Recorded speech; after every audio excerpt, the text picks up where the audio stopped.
अपना राजा जी के दिलवा काहे तोड़े लुए जान। अपना राजा जी के दिलवा काहे तोड़े लुए जान। तो कामुरी पड़ी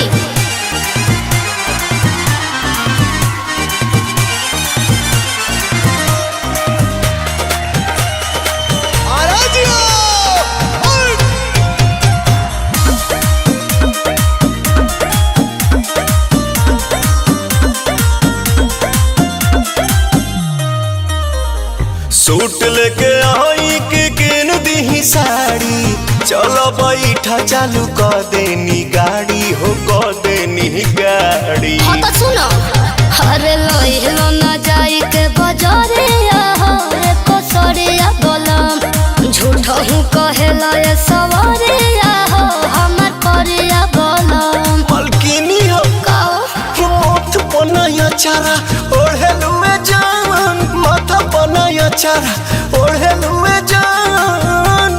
तो अपना राजा जी के दिलवा काहे तोड़े लुए जान।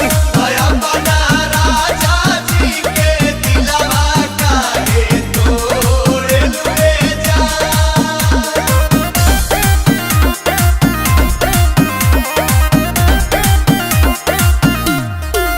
किसी के नाती से उतार तो हमार भौजी, अपना बोलो मुँह के प्यार तो हमार भौजी। सोच के संवर के तू आवा तनी बान के, मन खुश कई दना अपना पवन के हो, अपना पवन के। आई हो बहर लहर जाके लूटे हो थारी चोटी हो बोलम, आंसू पीरी आंसू के डोटे हो तबे सोटे हो बोलम।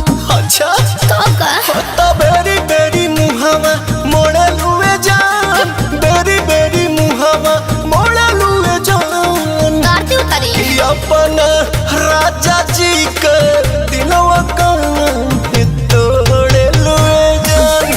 अपना राजा जी के दिलवा काहे तोड़े लुए जान। हाँ तो और का कर सकेनी, गोंद लेके साथ दो कुछ दे धोके।